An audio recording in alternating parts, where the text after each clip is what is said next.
So we are live. Excellent. So welcome to another Ask Gabriela Rosa event. I bet that if you have thought to yourself or at least said out loud once or twice before, why is it so hard to have a baby? You know, or even if you haven't said that, but you probably thought, gosh, you know, I've tried everything and nothing has worked. What else is there? Is there any hope? You know, and if that is you, I'd like you to hang in there because today I'm going to talk about that and a whole lot more. And as always, I want to make sure that I have your permission to make this as interactive as possible. I can see already people saying hello to me on Instagram. Hey guys. And on Facebook, we've got one person at the moment watching, which is great. Welcome you. I'm sure that we will get this show on the road in no time at all. But if you are listening to the replay, this applies to you as well, you know, and one thing that I do like to make sure of, everyone's saying hi on Instagram. Hey guys, how you doing? I want to make sure that we, as last week, we made this, you know, a little bit interactive. Let's make it even more interactive. I'd love to hear where you're listening in from. And, you know, of course, as always, make sure you ask your questions in the comments. Typically, because otherwise, you know, we're going to be doing this. We started to work on our live streaming on YouTube, so it's definitely going to happen from next week onwards. In the meantime, though, we're going to be focusing the questions that you can give me or send me on the Gabriela Rosa Fertility page. So just make sure that if you have questions, that's the place to go and the place to ask me questions. So welcome again. It's Gabriela Rosa here. And as you know, I'm a fertility specialist. I'm a Harvard University awarded scholar. And for the last 2 decades, I have helped couples overcome infertility and miscarriage with a close to 80% success rate, even when other treatments have failed. For a long time now, we've been running some incredible events online. We've now taken over 100,000 people in more than 100 countries through many of our educational programs. So I've learned a few things along the way that I think will be very useful for you trying to conceive. We treat patients literally from all over the world. We support many couples on the journey of IVF and ICSI and, you know, all sorts of assisted reproductive techniques and technologies from donor egg to donor sperm, donor embryo, and of course, natural conception as well. How good, everyone. It's great, actually. Everyone on Instagram is saying hello to me and telling me where they're talking from. And I can see that on Facebook, people are saying hi too. So awesome to have you guys here. I will do the very best that I can in the next 1 hour to answer as many questions as I can for you guys in terms of this topic. I know, you know, as always, I want to acknowledge you. I want to acknowledge you for being here, for making the time. You know, I know this journey, especially from my patients, that it can be so long and so torturous, and in many cases, you know, it's difficult to keep that hope and just kind of hope that the light at the end of the tunnel is going to shine through again. And so, you know, I really feel what that's like, especially with the patients that I'm so privileged to serve and that I get to talk to, how that is definitely the case. But I will say this, because I know it to be true for my patients, and I know that there is a lot of work that goes into making it possible to have hope, but there is definitely hope.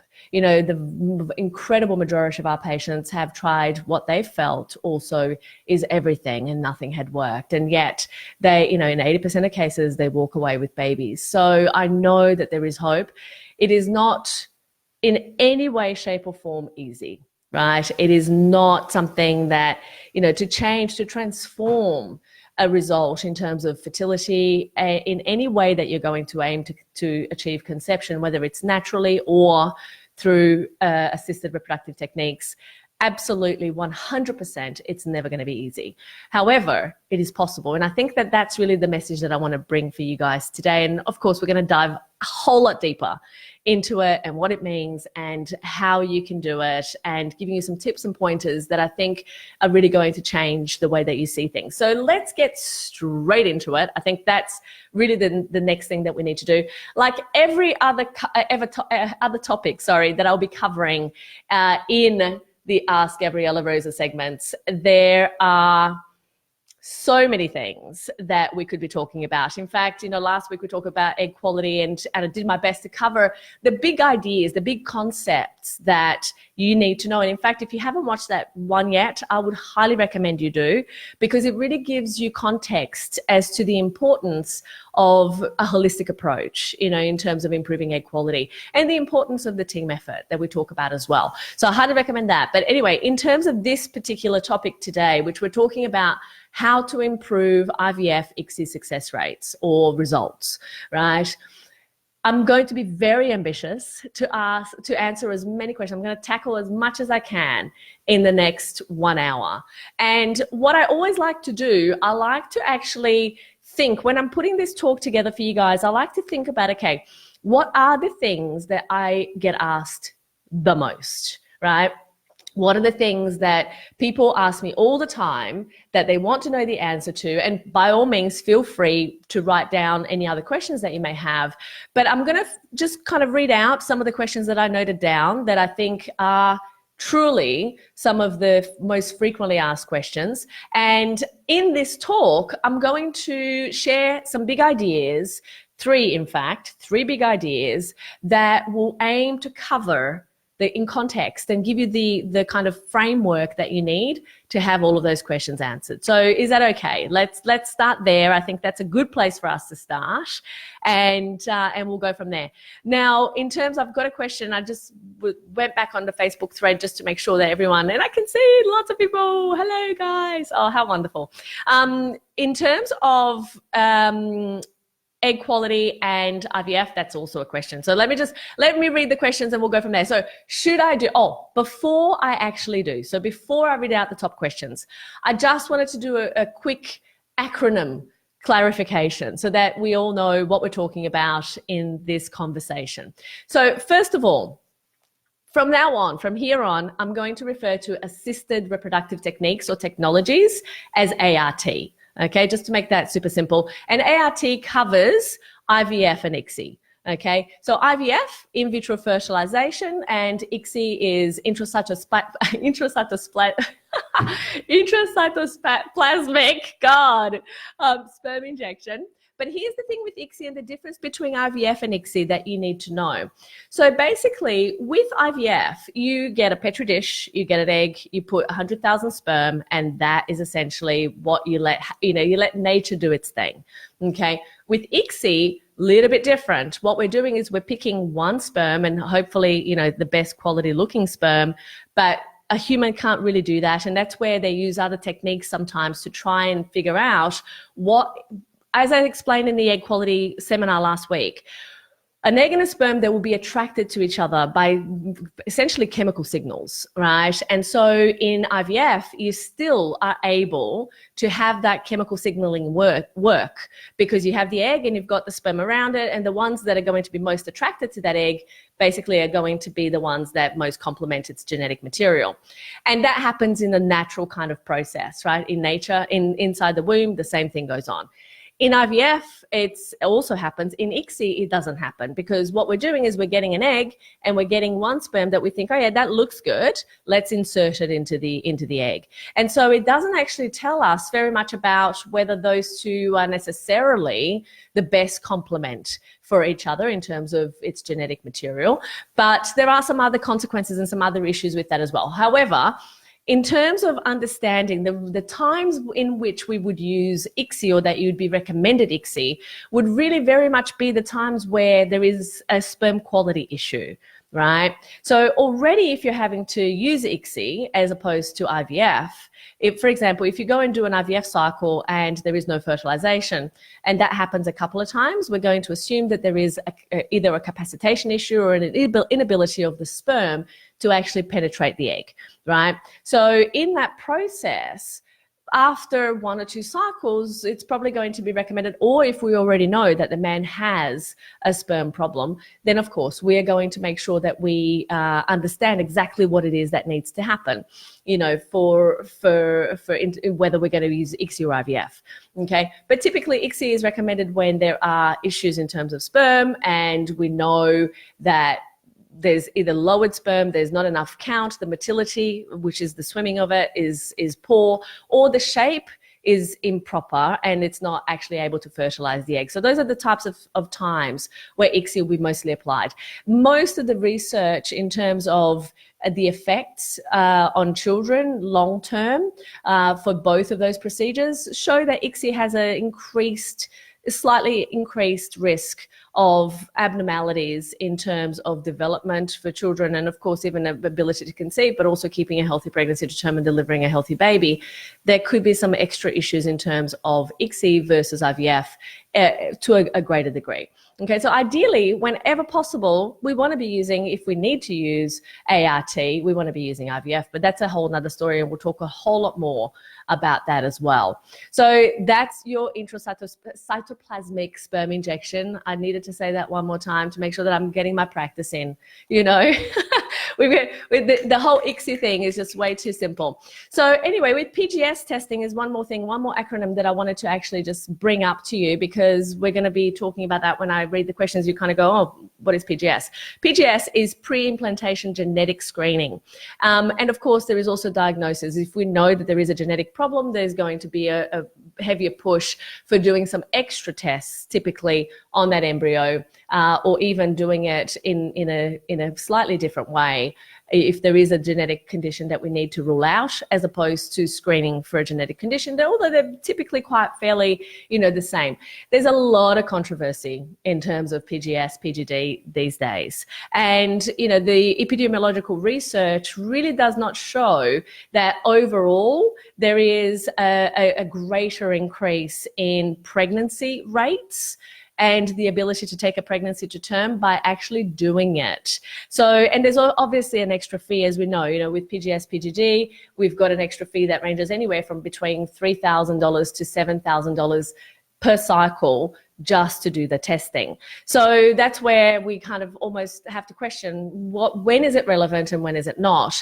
And so there is a relevance to PGS and PGD, definitely, and there are places in the time to do all of these things, but that's also where personalized medicine makes all of the difference, because, and I'll touch much more about in terms of this in a moment, but really understanding what it is that person's history is and how it has been in the past, and the results that what they've gone through and the results that they've had and why is going to then dictate, when and how we recommend certain things, right? So we'll talk more about that, but I just wanted to kind of bring up the acronym of PGS, pre-implantation genetic screening, so that we're all clear in terms of what that is. So the kind of most frequently asked questions that I get from people in terms of IVF or ART are, should I do ART? I was told that, I needed to do ART, which, remember, IVF, ICSI combined in there, but it failed. Should ART be my next step? That's a big question that I often get asked. It's like, okay, well, would it be better just to go down the ART path? I've done multiple failed cycles. Is there still hope? I've treated patients in our clinic who have done between literally, 2 to 3 failed cycles all the way up to 23 failed cycles. In fact, I've treated someone who had done 30 failed cycles, and that's a whole nother story. And, I think that in those cases, we really need to be considering many more things prior to continuing going around in circles for, as long as people typically do, before they actually seek some extra understanding about their situation. But that, again, we'll come back to that. Why do my cycles keep failing? There's another very popular question that I get asked. Then I get asked questions that are very specific in terms of, should I do, say, for example, a single versus a double embryo transfer? Should I do PGS tests or not? Should I do a day 2 or 3 versus a day 5 transfer? Should I do mini IVF or should I do a full dose, drug cycle? Should I do IVF versus ICSI with IMSI and PICSI, or should I not do that? Should I use embryo glue or not? Do I do a scratch or not? Those are all questions that are very, very popular. I have low ovarian reserve and poor egg quality. Is ART for me? And again, if you haven't listened to the egg quality talk from last week, go back there. That's definitely going to answer that question and a whole lot more as well. But, another thing that I often get told, it's like, our only problem is that my egg quality or my husband's sperm or XYZ other thing is the issue. And we're told that we need to do ART. is that really true? Is there another way? My embryos never go past day 3 and I was told that I need donor egg. Is that true? My cycles keep getting cancelled. What can I do? And so much more, right? So there's lots and lots and lots of things that almost play a part and play a role in whether a couple goes through and one succeeds through that path of as a way of having a baby or not. So we definitely need to make sure that we go through, yeah, really, you made it, yay. So definitely we need to really have a look and see where else and how else do we need to be optimizing things where it's possible. So I'm going to share 3 big ideas. And I think that the very first one I could not go past. You know, I was thinking when I was preparing for this talk, I was thinking, okay, what are the major things that if I always like, by the way, just so that you guys get a little bit of a sense in terms of how we work, I absolutely love being very systematic, very methodical, and very comprehensive in the way that I look at things. And at the same time, whenever I'm doing an education piece like this, you know, because I could literally talk about this topic for days on end. So I want to really focus on what is the 20% of the effort that we need to put in and the content that we need to put in that's going to really help you take this understanding to another level, right? So of course, I'm not going to be able to, in the time that we have, to sit down and answer every one of those single questions. Of course, I will answer as many as I can. But what you will get is I want you to really understand some really major concepts in terms of this particular conversation. Because if you understand those concepts, you can then make different decisions about even what you research online, right? What you look at, what you look for. And then that starts to spark your ideas in a completely different way. So the very first thing that, you know, comes to mind for me with the thousands of patients that I've treated over the years and the thousands of people that we talk to every year is that there is a concept about this one-size-fits-all approach. And what I know for sure, especially when we deal with the types of patients that we deal with in our program, is that it's almost like it's personalized medicine is really what gives us the edge, you know, the outcome that we are looking for the patients that we treat. And so what I know is this: one-size-fits-all does not fit all. Okay, it really is a very poor approach to just keep going cycle after cycle after cycle, doing the same thing, just expecting a different result. But we'll talk about that. I want to borrow a little bit from pop culture right now. And let me try and give you a little bit of a visual, right? I think many of you by now would have heard of Marie Kondo, the queen of tidying up, right? So from the millions of books that she's sold everywhere and her Netflix series, she's developed her own method to approach the chaos of organization in the household. And I'm sure she applies it to lots of other different things as well. But the difference between, you know, for those of you, have you guys seen that show? Because it's a pretty, you know, when I first saw it, I was like, okay, this is interesting. And I promise you, you will very soon understand what Marie Kondo and tidying up has to do with fertility, I promise. Right? But just bear with me for one little moment and you understand. The way that she approaches that whole idea of tidying up is in a very methodical and systematic way. Think about it. The one thing that she says is this: you start with clothes, right? You start with your clothes. You start with getting organization around your clothes. Yes, it's about sparking joy, and hopefully it does. And it's wonderful when it does. Of course, there are times that nothing will spark joy, especially on the fertility journey. It can be really, really challenging.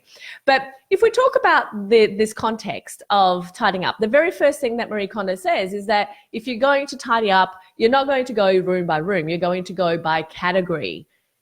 That's the first thing. And the categories that she recommends is that the first one should be your clothes. So she doesn't say, okay, go to each room of your house and kind of see which clothes that you want to keep and which ones you want to get rid of.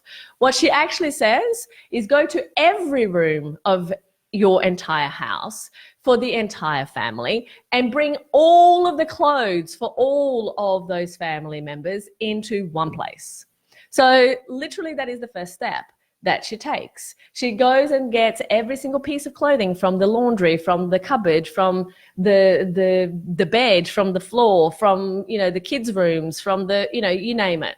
Bring it all to one place, right? What is the purpose of that? What do you think is the purpose of doing it that way? I mean, lots of people, right, have tidied up before and they haven't done it that way, and they kind of recommend a very completely different approach. But surely, let's think about this for one moment. If this woman is as popular as she is, and we all agree Marie Kondo is very popular, right?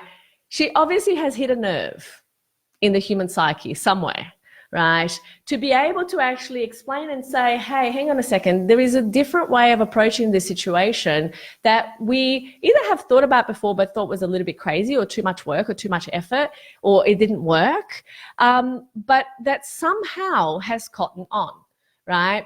And no pun intended, but it is what it is. So here's the thing, and this is the first idea that I want to bring back, you know, in terms of fertility, is that in order for that to happen, in order for that whole tidy up to happen, guess what? She's not tidying up every room of the house separately. She's bringing everything into one place where you can see it. That is exactly what I've done with the fertile method, right? It's really very much about, I want to see what are all of the issues in one place, in one room, not having to go and think about, you know, do I have everything? Like when I start a treatment, I really want to be able to see every possible aspect that is getting in the way. And how is it that we may need to address those things, right? So that is my very first question. You see, the F in fertile method, it's not exactly what you think it is. It's probably a little bit, that also needs to be there. Let's just be honest, right? And mind you, I know I have the most absolute horrendous, terrible sense of humor. So I apologize already in advance if you're listening to this cringing going, oh my God, yes, it's just how it is. If you don't like it, it's okay. I understand. But I can't change that. So it is just what it is.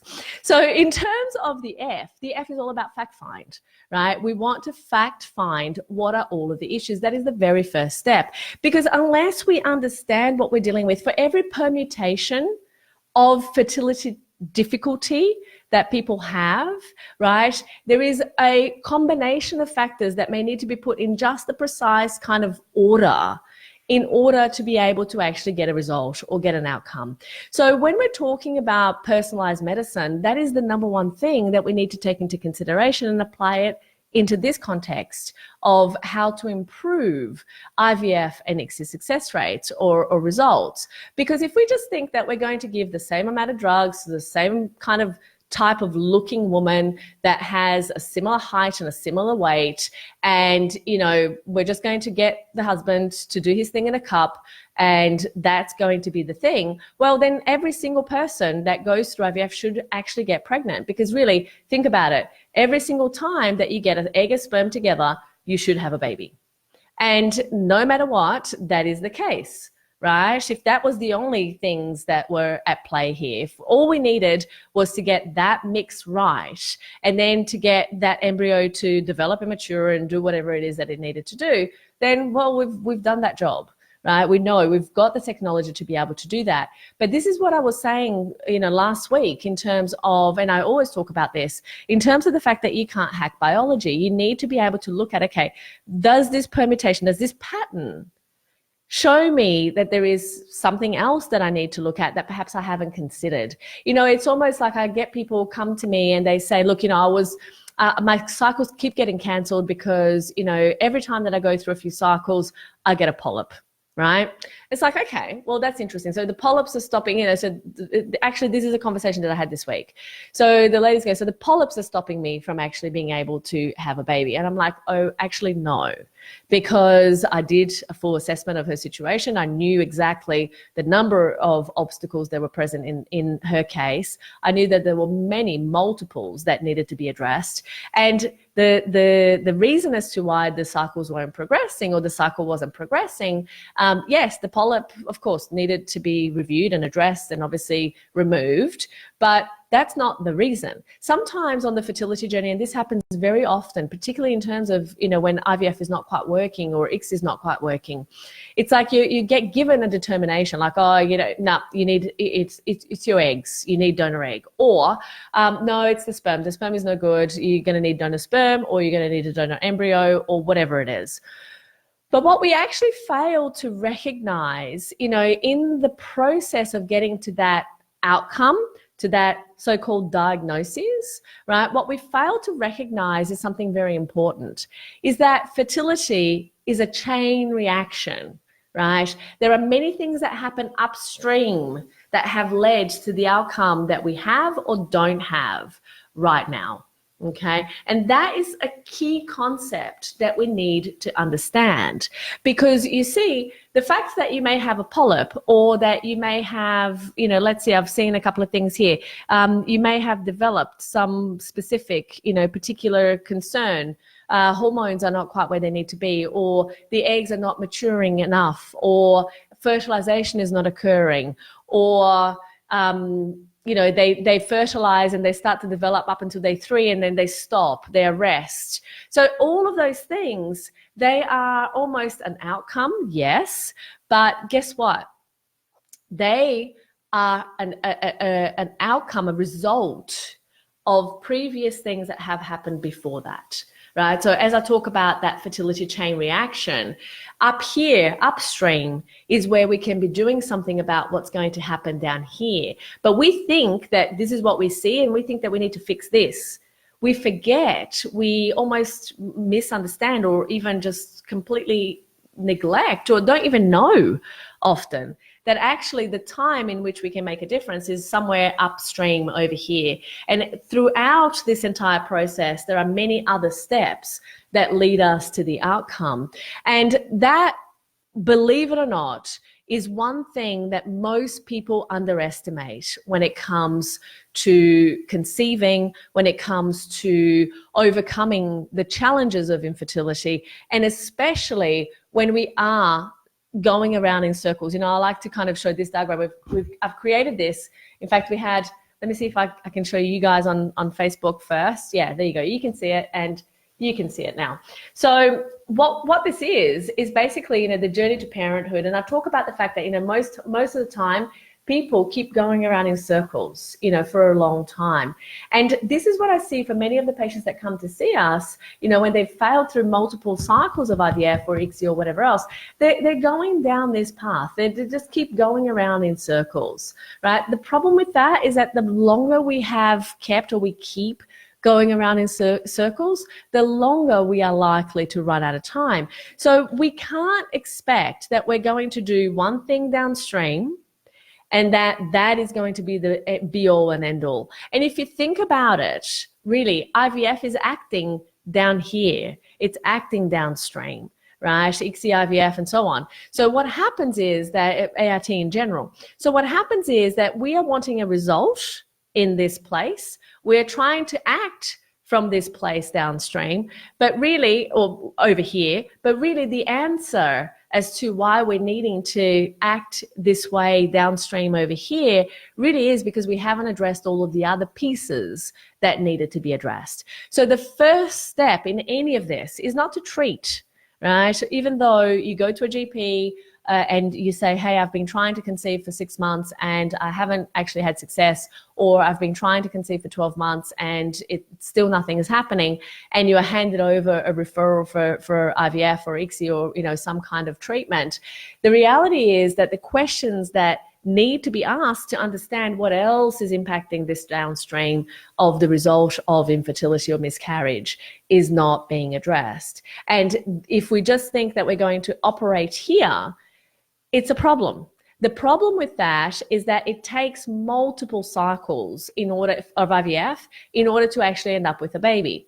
Most people either run out of time, just purely from the fact that, obviously it's a time-consuming process, and if they've left it too late, or if they've been struggling for a long time before they actually got help, that's going to also affect the outcome, right? But also there is a huge cost associated with that as well. And I'm talking about not just the emotional cost, which is also massive, but we're talking about the physical costs of the procedure, the actual hard costs, the financial costs of the procedure, as well as everything else that it brings along with it. So we need to, when we're considering, the way in which to approach a particular situation, we really need to look at the whole thing. That's why I love the Marie Kondo, analogy, is that we want to be able to see everything we have and everything that's applied in this situation, or everything that is actually making a difference here, so that we can then make some, ask some good questions, make some extra decisions and determinations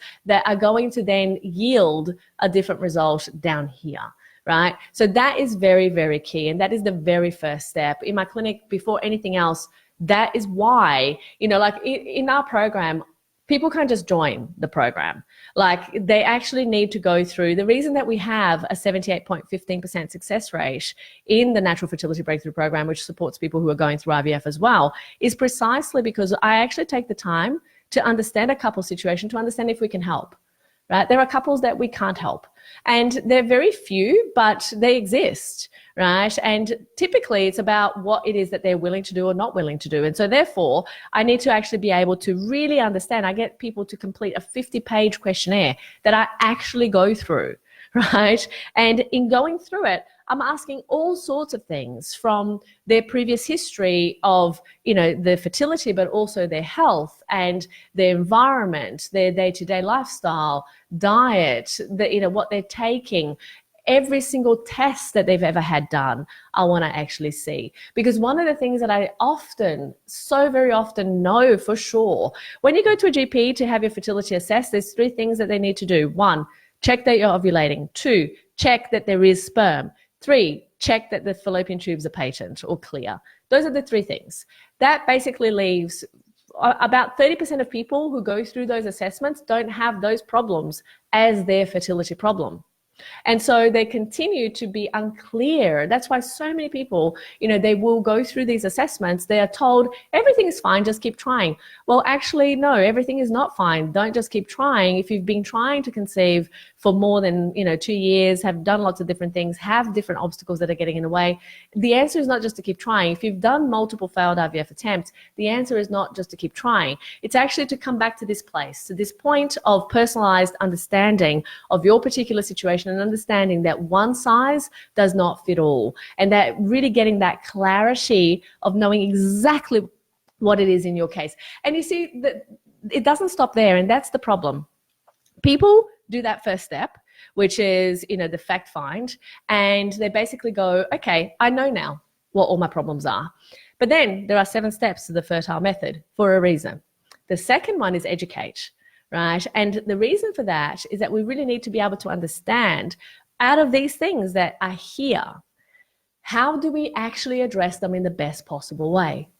Because so many people, most people, they will come to me before we even have a conversation. They will do what I call the fertile diagnostic test score. They will score more than 3, which basically says that, yes, there is work to be done, right? Most people score way above that. And so we look at it and we go, and I say to them, you already knew what those minor factors were, what those obstacles were prior to having a conversation. What is missing, and what is missing for pretty much every couple who has ever struggled through infertility or recurrent miscarriage or failed IVF cycles, what is missing is, what do you need to do with that specific permutation of issues? Okay, it's that simple, and it's that important. Is this making sense so far? I want to make sure that, we move on from this concept, but I just want to make sure that you guys are totally getting this and that it's clear. So give me some love, give me some likes, give me some whatever it is that you do on Instagram these days. I know Facebook, that's what happens. Let me go through as well and see if there's any major questions here that I need to answer based on what I've talked about so far. Yeah. So the F word, yes, the F word is for fact find, people. Get your minds out of the gutter. Okay, excellent. So no, that's good. I know that you guys are getting it, which is wonderful. So fantastic. So ultimately, that's the very first step that we always have to take. If we're looking at overcoming infertility and miscarriage, irrespective of how, this is how it needs to be done. Okay, so really glad to hear that it's helpful. I've got the lovely L Higgins telling me that on Instagram, and Eliana as well. And on Facebook, we've got a couple of beautiful people, Megan Lee, of course, and Lena. Great. Thank you, guys. So basically, look, let's talk about the next big idea, because this, and by the way, one thing that I will say, right? Well, there's a very good question here, which is, what do you recommend for people who will be using donor eggs? Exactly the same thing. I would still recommend everything that I talked about last week in the egg quality talk, exactly what I'm talking about here today. Because in our clinic, we support people who, often people come to us, they're told exactly this thing of like, okay, you're not conceiving, you need to go and do IVF. They do IVF, they failed through IVF multiple times, then start scratching their heads. The doctor then starts saying, but actually you need donor egg, okay? And often what will happen is they will go and they will do donor egg and it will fail again, right? And then they're really in bad trouble in terms of how they feel, because they feel like, hang on a second, I've done all of the things that I was told to do. I've done all of the things that were requested of me, that I was guided to do by my doctor, who clearly, should know better and knows better. So why is this still, in terms of that particular, how to kind of put an egg and sperm together is what I mean. But, and still we're not where we need to be.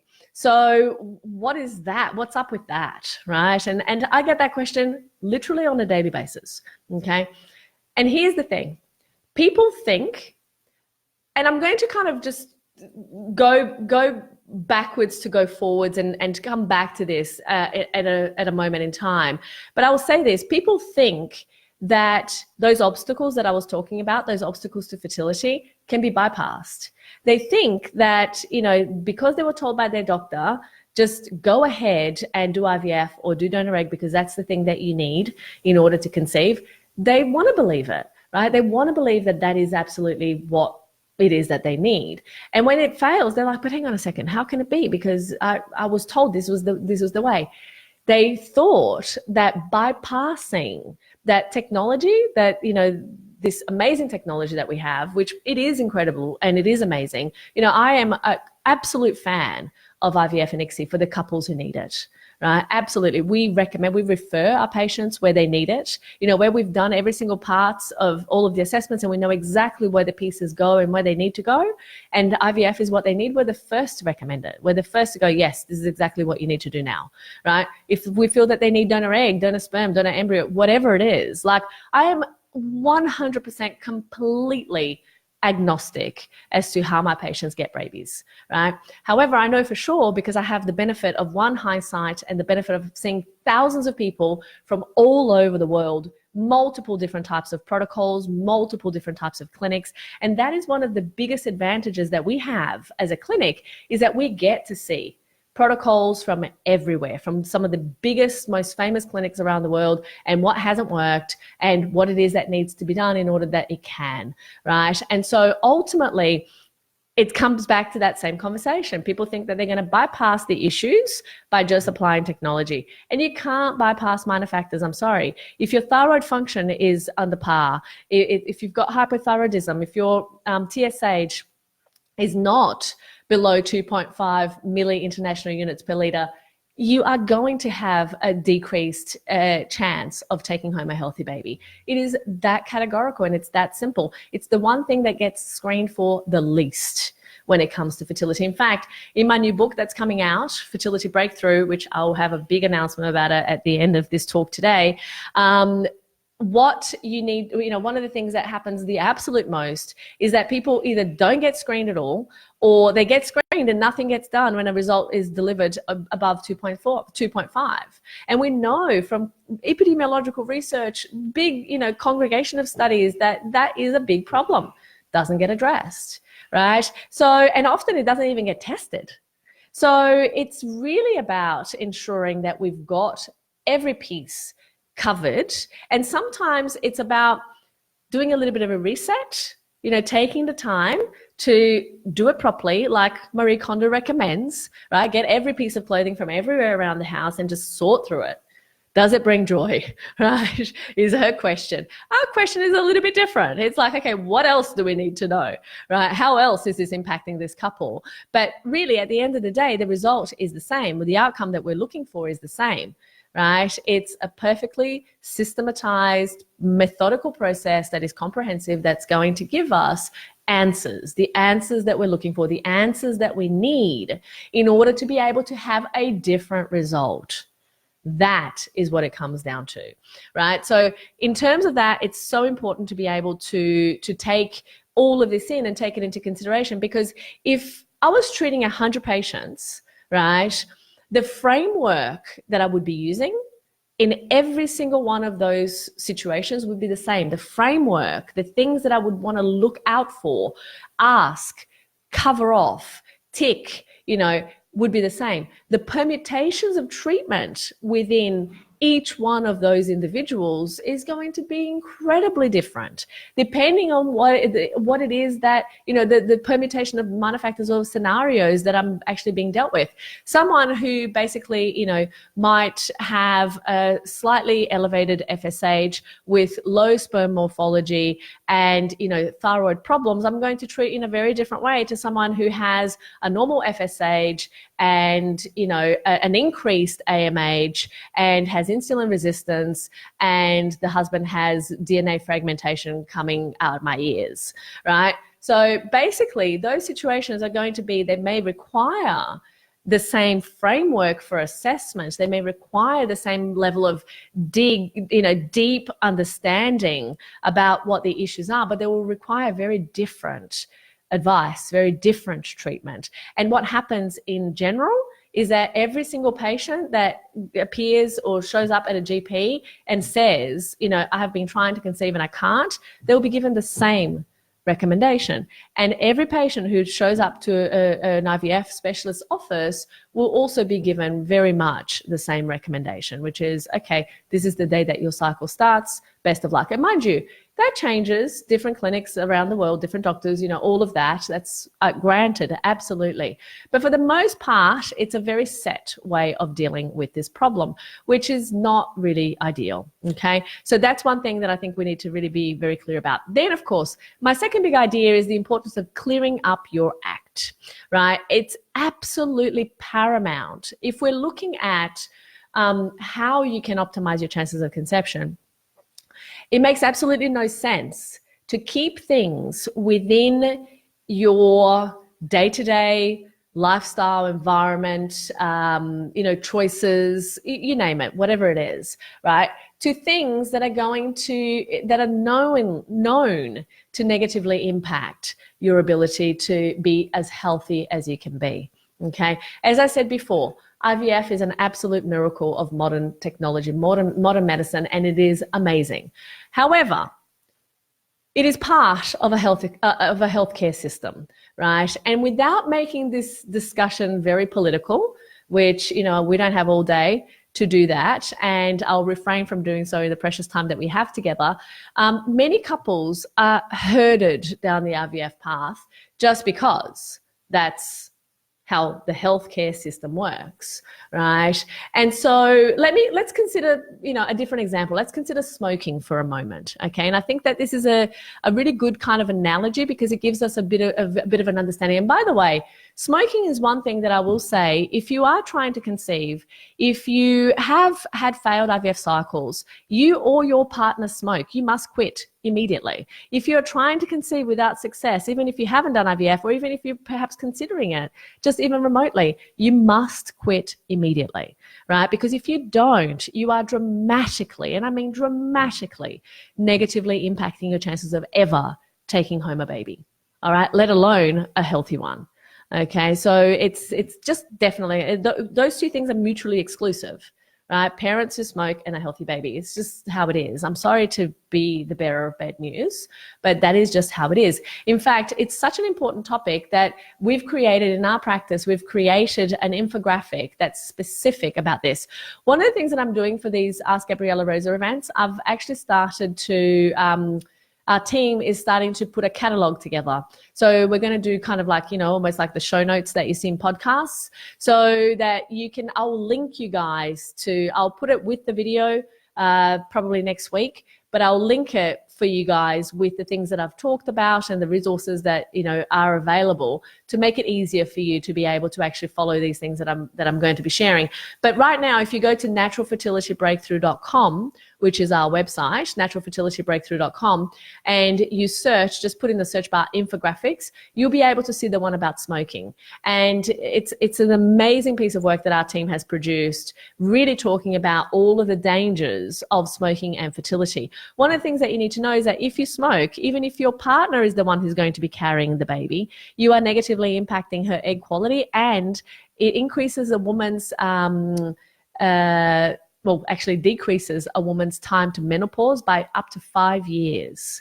So if you smoke, you're actually racing through to menopause. If you passively smoke, it's a very similar story. Of course, sperm is very sensitive to toxic damage, cannot withstand those types of insults on a regular basis. So in fact, not even at all. If you're trying to conceive and having difficulty, it's a pretty big signpost that there is something right up here in that chain reaction that we were talking about that needs to be addressed so that this part can actually be fixed, right? So that's what I mean. Like, people are typically not counseled on all of the things that they can do to take charge of their results and take charge of their situation. They are literally just told, here's a referral, go and do this thing, and they go do it. And then we start asking questions in retrospect.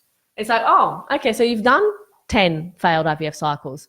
Oh, okay, so let's have a look at what you're doing that perhaps could be contributing to that. I mean, in my mind, it would make sense. I mean, call me crazy, right? But it would make sense to actually do all of that ahead of jumping into any other kind of treatment. But that's just me being crazy, right? So definitely check out the infographic. But let's talk about smoking as an example. Look, smoking has been around for 5,000 years. In fact, it dates back to 5,000 BC.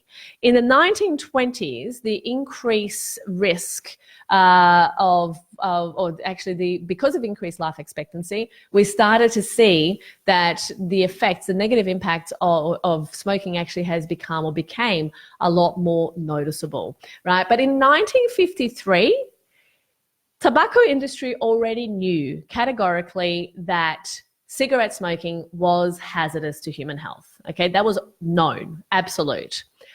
But listen to this, get this, and I couldn't actually believe this when I saw it. By 1960, only 1/3 of doctors believed that smoking was actually bad for you. Can you believe that? So 1953, tobacco industry already knew was bad for you, right? Government also, clearly. But by 1960, only 1/3 of doctors believed it was bad for you, right? And so this links the whole cigarette smoking and death, that whole link of cigarette smoking and death is very clear. It's categorical, right? Now we know.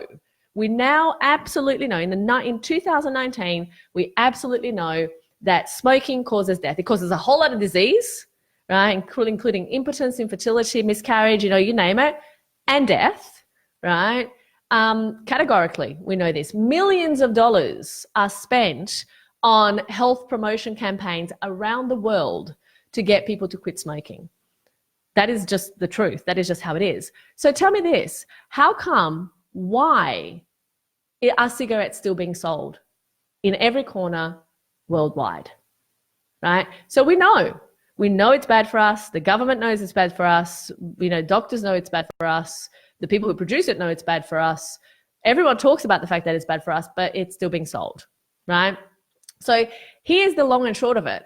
As long as someone is willing to pay good money, right, to any kind of situation where there is a profit to be had, that situation is just going to escalate, right? Whether it's needed or not, whether it's good or not, whether it's good for you or not, and I'm sure that if you're listening to this, you're a smart person, right? You can draw your own conclusions about how ignoring evidence or wanting to make a case against evidence sells more cigarettes, right? Or IVF cycles, whichever one comes first, right? But the reality of it is that we cannot underestimate the importance of taking personal responsibility here, right? Because it is not somebody else's fault.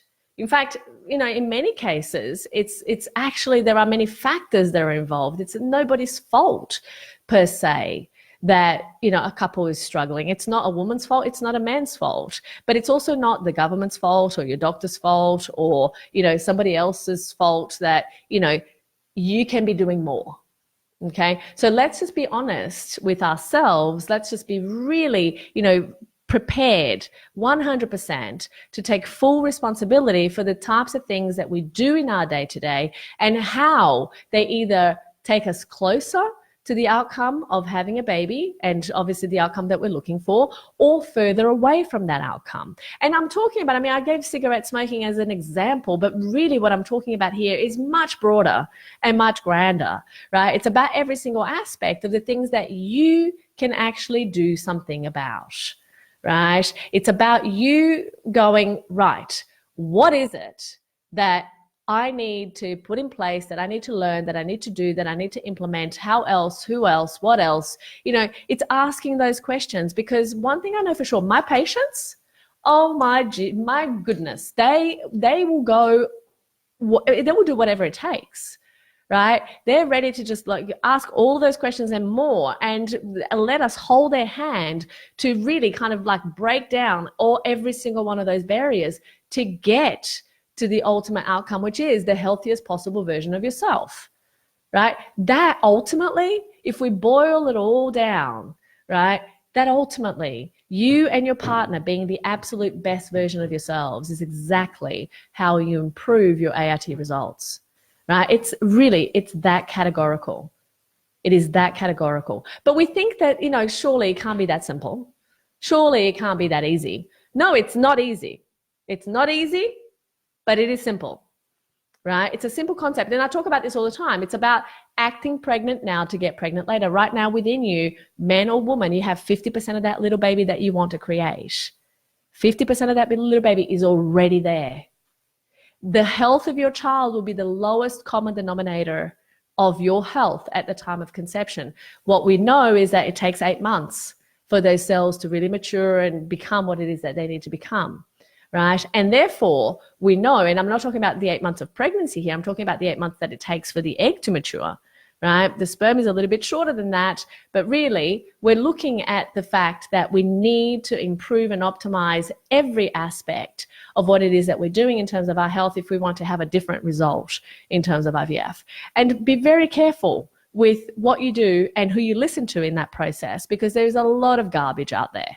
Right? Just be really aware of that. But taking control as a couple, because fertility is a team sport, and you will hear me talk about this until I'm blue in the face, right? Fertility is a team sport. It makes all of the difference. And all the evidence, the evidence of studies around the globe suggests the same thing. Healthy diet, healthy lifestyle, healthy environment, all of those things will make a huge difference. But you see, often if we are looking at a situation that is super complex, there are so many other pieces that need to be added to that puzzle to get a different result, right? And that's really, in terms of getting that clarity so that you can handle the current obstacles to your optimum health and fertility in the fastest possible way. So we're reducing, or eliminating this whole idea of, this going around in circles is absolutely crucial, right? That's going to be one of the biggest things that you can do to optimize your results, full stop. Okay. And so that's really very much something that we need to consider. And of course, the third big idea is stop going around in circles. The going around in circles is the one thing that stops couples from ever achieving the outcome that they're looking for, right? Moving through that. And you can see this is not a straight line. It is never going to be a straight line, right? That's something that I can tell you from 20 years experience and thousands of patients. It is never, and whenever you may think that, oh yeah, this is just a walk in the park, it is never a walk in the park. It is never easy. If you go to a doctor and he says, oh, this is easy, you're going to be pregnant by whatever. It's like, yeah, change doctors very quickly, because often that is the way that you need to know that you're not being properly assessed properly looked at in terms of your particular case and all of those permutations of the differences that could be happening in your case, right? Just from a genetic perspective alone, you know, from an immunological perspective, there's so many different things that we look at to be able to understand what is causing these recurrent miscarriages. You know, there are 9 category reasons for miscarriage. So crying out loud, of course, there is so much more that needs to be looked into. And if we don't, again, it's that whole process repeated over and over again. So sometimes the best strategy is a reset. You know, sometimes the best strategy is to just Marie Kondo fertility and go, right, let's just bring it all in and have a look and see, right? In this case, we of course we fertile method it, but that's really what it is required, because going around in circles does not deliver babies. It's that simple. Okay, so the flag posts, those flag posts that I was talking about, that's really what we need to start with, but we then need to start going backwards and saying, okay, this is the result. What could cause that? It's perhaps this. Then what is it that's contributing to that? These are the things over here. Okay, so what else? And then we start to actually work backwards from there, right? That's how we change the outcome that we are looking for, right? It's not just by acting on the outcome itself or where we think is the closest to the outcome, because often, especially when that has not worked, there is no point in repeating that over and over and over and over again for the purpose of what? Just wasting money. I mean, think about it. Depending on where you are in the world, we're talking about an IVF cycle costing anywhere between $10,000 and $30,000 a cycle. Human Reproduction Journal published a study, I think 2016, talking about that you need an average of 8 cycles to have a close to 80% success rate. So if we're looking at, a cycle that costs 10 grand, 8 cycles is 80,000. But if you're looking at a cycle that costs 30,000, 8 cycles is going to be a whole lot more. We're talking about like literally a house, $240,000. Wow. Right. So it's about looking at all of those factors and understanding, okay, what is it that we can do to dramatically change this perspective, to dramatically change the outcome in the situation that we're dealing with? Because the answer is not just applying technology and hoping or throwing money at it and hoping that it's going to actually do the trick. It's actually really starting from, kind of that reset, starting from scratch, looking at it properly and giving the body what it needs in order to do what it does naturally, right? But again, some people will still need IVF and that's fine. But then let's use that and utilize it and leverage the technology to our advantage, as opposed to using it to just, damaging the body further and further with multiple cycles that have failed for no good reason.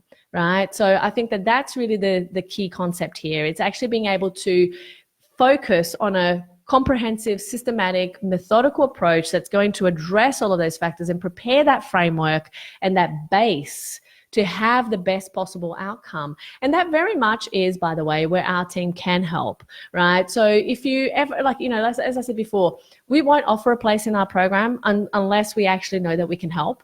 So basically what that looks like is that we do a full complimentary free assessment to figure out, a fertility assessment to figure out, where you're at. And that's where I go through your 50-page questionnaire, I go through all of your results, and then really understand, okay, based on this situation, are we able to help? Are we not? If we're not able to help, like quite seriously, I tell my team, okay, please call this person and give them, this is the report that I needed to give them. I won't talk to you at that point, right? But I will definitely let you know what I think you need to do next. If I feel that we can help, then basically we will go ahead and you'll be invited to attend one of the information sessions so that you can understand more, right? But that really is what it comes down to. So if you wanted to have a chat with the team, super simple, just send, you can schedule it in. It's thefertilemethod.me. That's the URL. thefertilemethod.me/chat.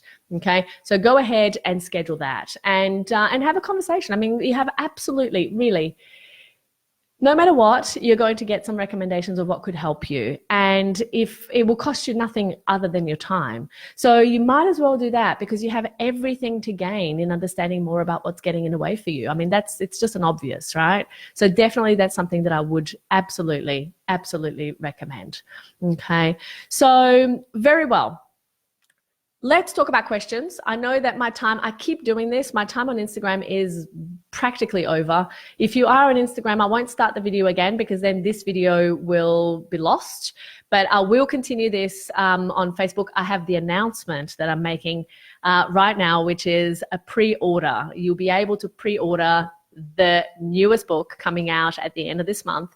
And I'll tell you what is available with the pre-order because it's kind of a little bit exciting. But if you wanted to go and check it out for yourself, it's also thefertile.me/book pre-order.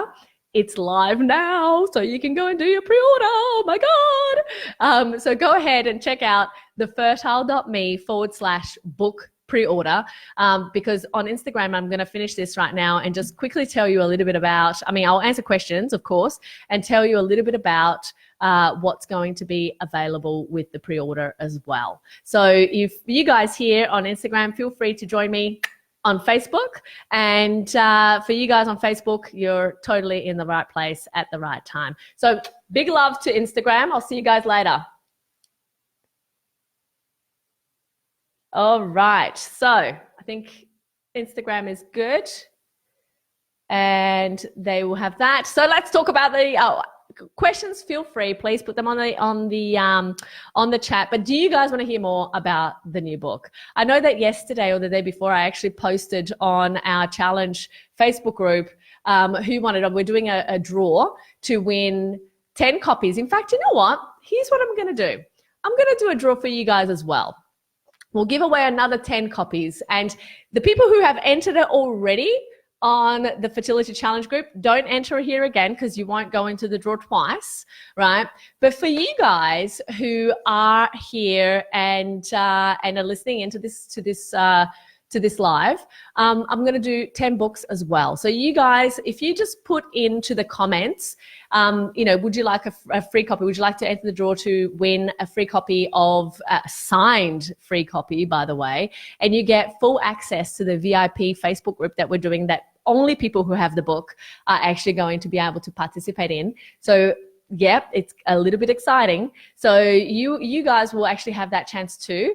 Of course, you can purchase the pre-order, but if you would like to go into a draw to win, then by all means, I'll leave this up for the next couple of days, and you can go ahead and just say in the comments below, just go yes, please, for entering the draw, and then we'll make sure that you enter into the draw and you'll be able to win. But anyway, so with that in mind, let me tell you what's actually in this awesome little pre-order deal that you guys are getting. So basically the book, as I said, this is the combination of my work for the last 20 years. It's actually a book that I'm incredibly proud of. It's called Fertility Breakthrough. It outlines every single one of the steps that we take, for people who are essentially trying to conceive and have had difficulty. In fact, the name of the book and the title and the subtitle, the title is Fertility Breakthrough, and then the subtitle is Overcoming Infertility and Recurrent Miscarriage When Other Treatments Have Failed. One of the things that I did in this book, which I really wanted to tell you guys about, is the 7 category reasons. I used to talk about the 7 category reasons for miscarriage.